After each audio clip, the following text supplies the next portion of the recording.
नमस्कार. मी उमेश रामकृष्ण महाराव. मुंबई महानगरपालिकेत गेली 24 वर्ष सेवारत होतो. दिनांक 1 डिसेंबरपासून मी स्वेच्छानिवृत्ती घेतलेली आहे. त्यानंतर झोपडपट्टी वसाहत खात्यात काम करत असल्यामुळे शासनाने वेळोवेळी जे GR निर्गमित केले त्याबद्दल मी सखोल अभ्यास करत असतो.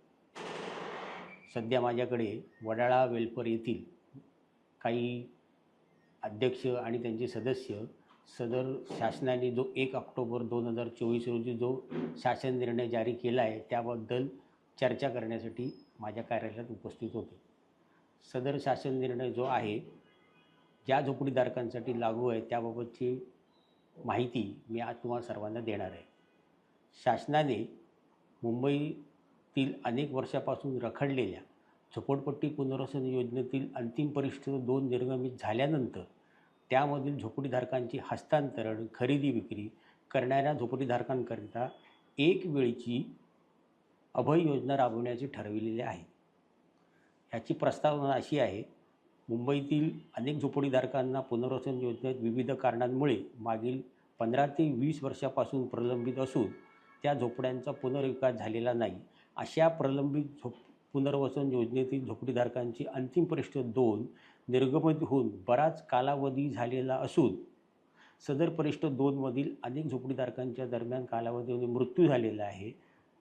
तर अनेक झोपडीधारकांनी त्यांच्या वैयक्तिक कारणास्तव झोपडीचं हस्तांतरण खरेदी विक्री व्यवहार केलेला आहे. याबाबत शासनाने एक शासन निर्णय जारी केलेला आहे. त्याकरिता शासनाने महाराष्ट्राचे उपमुख्यमंत्री देवेंद्र फडणवीस यांच्या अध्यक्षतेखाली दिनांक 10/7/2024 रोजी बैठक संपन्न झाली. सदर बैठकीत माननीय उपमुख्यमंत्री गृह यांनी दिलेल्या निर्देशानुसार उपरोक्तच्या अनुषंगाने अभय योजना राबवण्यासंदर्भात शिफारसी करण्यासाठी मुख्य कार्यकारी अधिकारी झोपडपट्टी पुनर्वसन प्राधिकरण यांना सूचित केले होते. त्यानुसार त्यांनी शासन निर्णय जारी केलेला आहे. सदर शासन निर्णयाचा फायदा कोणाला होणार त्याबाबतची मी तुम्हाला माहिती सांगतो. सदर शासन निर्णयामध्ये पुनर्वसन योजनेमधील 1/1/2000 पूर्वी निर्गमित झालेल्या अंतिम परिशिष्ट 2 मधील झोपडीधारकांचे झोपडीचे हस्तांतरण केले असल्यास विकत घेणाऱ्या झोपडीधारकाचं नाव मूळ परिशिष्ट 2 मध्ये समाविष्ट करण्याच्या अनुषंगाने वारसा हक्काचे हस्तांतरणाची प्रकरणे वगळता अन्य प्रकरणे हस्तांतरण खरेदी विक्री करणाऱ्या झोपडीधारकांसाठी एक वेळची अभय योजना राबवण्याची मान्यता दिलेली आहे.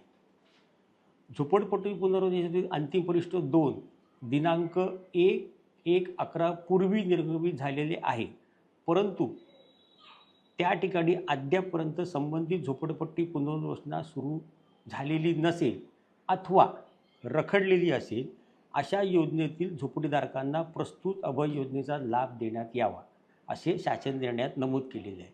अंतिम परिशिष्ट 2 निर्गमित झाल्यानंतर त्या झोपड्यांमध्ये वास्तव्य असणारी व्यक्ती किमान 1 वर्षापासून संबंधित झोपडीत राहणार असावी.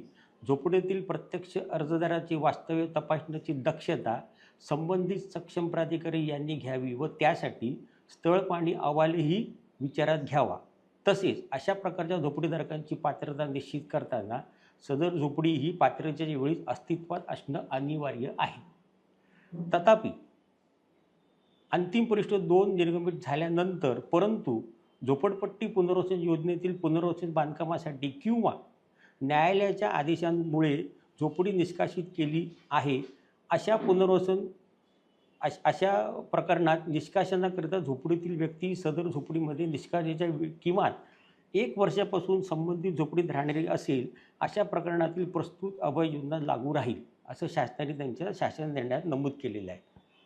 इथे एक गोष्ट लक्षात घेण्यासारखी अशी आहे की तुमच्या संस्थेचं परिशिष्ट 2 हे 1/1/2011 पूर्वी झालेलं असेल आणि ज्यांनी झोपडी त्यापूर्वी खरेदी केलेली असेल त्यांचं निष्कासन शासनाच्या न्यायालयाच्या आदेशानुसार किंवा विकास कामासाठी निष्कासित केले असेल त्या झोपडीधारकांसाठी सदर योजना ही जी लागू केलेली आहे ते त्या झोपडीधारकांचा त्यामध्ये मोठा फायदा होणार आहे.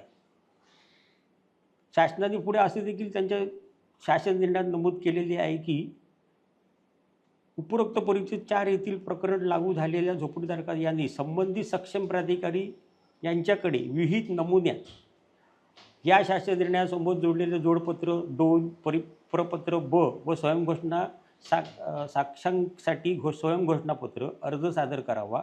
सदरू झोपडीधारका झोपडीच्या यापूर्वी सर्व हस्तांतराचे पुरावे सादर करणे अनिवार्य आहे. मग जेणेकरून त्याच्यामध्ये असं असेल, मूळ झोपडीधारकाकडनं जे तुम्ही कागदपत्रे खरेदी केली ती न्यायालयीन शपथपत्रे, पूर्वीच्या झोपडीधारकांचे पुरावा म्हणून तिथे वास्तव्य असलेले तुम्ही त्याच्याकडनं जे काही पुरावे घेतले असेल, उदाहरणार्थ फोटो पास असेल, त्याचं 95च्या मतदारीतील नाव असेल, त्यानंतर त्याच्या तिथे इलेक्शन कार्ड असेल, त्यानंतर त्याचं तिथे वीज देयक असेल, जे तुम्ही तुमच्या नावावर हस्तांतरण केले त्याची कागदपत्रे, आणि तसेच यापूर्वी पात्र झालेल्या झोपडीधारकाचं परिशिष्ट 2 मधील नाव असलेल्या ठिकाणी साक्षांकित प्रत, ह्या कागदपत्र तुम्ही सक्षम प्राधिकारी यांच्याकडे सादर करणे आवश्यक आहे. आता सक्षम प्राधिकारी म्हणजे कोण? तर मुंबई महानगरपालिकेतील सक्षम प्राधिकारी हे सहाय्यक आयुक्त आहेत. तसेच शासनाकडे सदर सक्षम प्राधिकारी म्हणून उपजिल्हाधिकारी आहे. तर ज्यांची योजना ही शासनाच्या जमिनीवरची असेल त्यांनी उपजिल्हाधिकाऱ्याकडे हे सादर करावे. ज्यांची योजना महानगरपालिकेच्या भूखंडावरती असेल त्यांनी सदर आपली कागदपत्रे ही सक्षम प्राधिकारी संबंधित विभागाकडे सादर करावे. त्यानंतर तिथे पुढे असेही नमूद केलेले शासन निर्णयात झोपडपट्टी करून प्राप्त झालेले अर्ज व कागदपत्रांची छाननी संबंधित सक्षम प्राधिकाऱ्यांनी विविध कार्यपद्धती अनुसरून कालावधी पुरवणी परिशिष्ट 2 निर्गमित करावे. म्हणजे तुमचं महानगरपालिकेने केलं असेल तर तुमचं परिशिष्ट 2 हे मुंबई महानगरपालिका SRAकडे तुमच्या झोपडपट्टी पुनर्वसन कार्यालयाकडे निर्गमित करेल. त्यानंतर यातला एक महत्त्वाचा अजून एक मुद्दा असा आहे, या सदर शासन निर्णयामध्ये उपरोक्तप्रमाणे हस्तांतरण नियमित करण्यासाठी संदर्भ क्रमांक 2 येथील म्हणजे 16/5/2015च्या शासन निर्णयात नमूद भोगवाटा हस्तांतरण शुल्क व्यतिरिक्त निवासी झोपडीधारकांना 25,000 व अनिवासी झोपडीधारकांना 50,000 इतकं शुल्क नियमितकरण शुल्क म्हणून आकारण्यात यावे. सदर नियमितकरण शुल्क देखील संदर्भ क्रमांक 2 येथील 16/5/15च्या शासन निर्णयात नमूद लेखा शीर्षकाखाली जमा करावे. झोपडपट्टीधारकाने भोगवटाचा शुल्क व नियमितीकरण शुल्क अदा केल्याची खातरजमा सक्षम प्राधिकारी यांनी केल्यानंतरच त्यांना अभय योजनेचा लाभ द्यावा. याचा अर्थ असा होतो की शासनाने 2015मध्ये एक शासन निर्णय जारी केला होता की ज्यांनी खरेदी विक्री केलेली आहे त्यांना 40,000 रुपये हस्तांतरण शुल्क महानगरपालिकेकडे संबंधित विभाग घेत होतं. सदर ह्याच्यामध्ये असं तरी नमूद केलेलं आहे की ज्या माणसाचं नाव परिशिष्ट 2मध्ये यापूर्वी होतं, परंतु योजना पूर्ण व्हायच्या आधीच त्यांनी आपलं झोपडं एखाद्या संबंधित झोपडीधारकाला विकलं, त्याच्या नावाने शासन निर्णय असा कुठेच सांगत नव्हता की त्यांच्या नावाने परिशिष्ट 2मध्ये नाव समाविष्ट होईल. परंतु ह्या शासन निर्णयानुसार त्याचं नाव देखील समाविष्ट होईल, परंतु त्या नियमितीकरणासाठी 40,000 अधिक 25,000 नियमितीकरण शुल्क त्यांनी जर महापालिका अथवा संबंधित विभागाला सादर केल्यानंतर त्यांची याबाबत त्यांची परिशिष्टामध्ये 2मध्ये त्यांच्या नावाची नोंद घेण्यात येईल. याची प्रत्येकाने ही गोष्ट प्रत्येकाने लक्षात ठेवावी.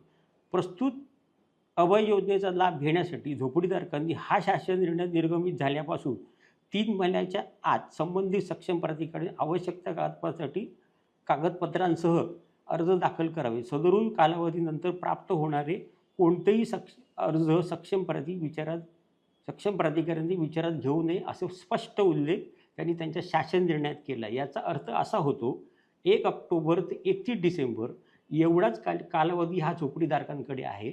सदर कालावधीत प्रत्येक झोपडीधारकाने आपले अर्ज सक्षम प्राधिकारी यांच्या कार्यालयात सादर करावे आणि आपल्या योजनेचा ह्या लाभ घ्यावा असे पूर्णपणे याच्यामध्ये नमूद केलेले आहे. आणि सदर ही योजना एकच वेळची असल्यामुळे भविष्यात ही योजना लागू होईल की नाही याबाबत कुठेही स्पष्ट उल्लेख सदर तुमच्या शासन निर्णयामध्ये केलेला नाही. याची देखील तुम्ही सगळ्यांनी नोंद घ्या.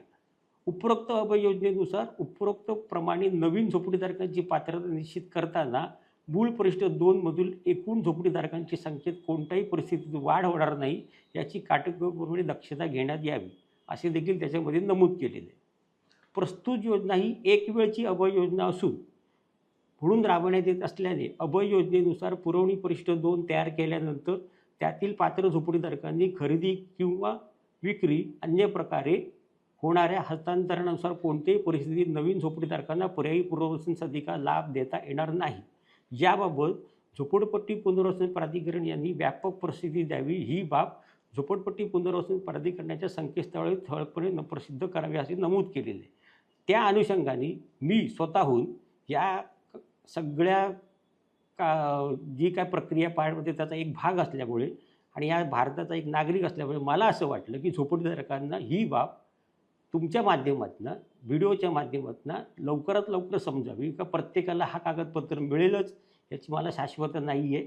परंतु तुम्हाला जर हा कागदपत्र ह्याच्या शासन निर्णयाची प्रत हवी असेल तर महाराष्ट्र शासनाच्या www.maharashtra.gov.in ह्या संकेतस्थळावर सदर शासन निर्णयाची प्रत उपलब्ध आहे. आता ह्या शासन निर्णयाबाबत माझ्याकडे वडाळा येथील काही वडाळा वेलफेअर कोऑपरेटिव्ह हाऊसिंग सोसायटीचे अध्यक्ष आणि सेक्रेटरी हे व्यक्तिशः भेटायला आले. त्यांनी मला विनंती केली की सदर जो आपला शासन निर्णय आहे त्याची पूर्ण खुलासा जर तुम्ही आम्हाला केलात तर आम्हाला फार योग्य होईल, जेणेकरून आमच्या झोपडीधारकांना त्याबाबत अवगत करणे आम्हाला सोपं होईल.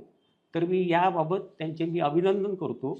त्यांनी याबाबत जे काही स्वतःचे निर्णय घेतलेले आहेत असेच निर्णय इतर देखील सोसायटींनी घ्यावे, जेणेकरून झोपडीधारकांचा मोठ्या प्रमाणात फायदा होईल आणि झोपडीधारक या अभय योजनेपासून वंचित राहणार नाही. तरी मी तुम्हाला सर्वांना पुन्हा एकदा विनंती करतो की सदर योजनेचा त्वरित लाभ घ्या आणि ही योजना जास्तीत जास्त सक्सेसफुल करा. धन्यवाद.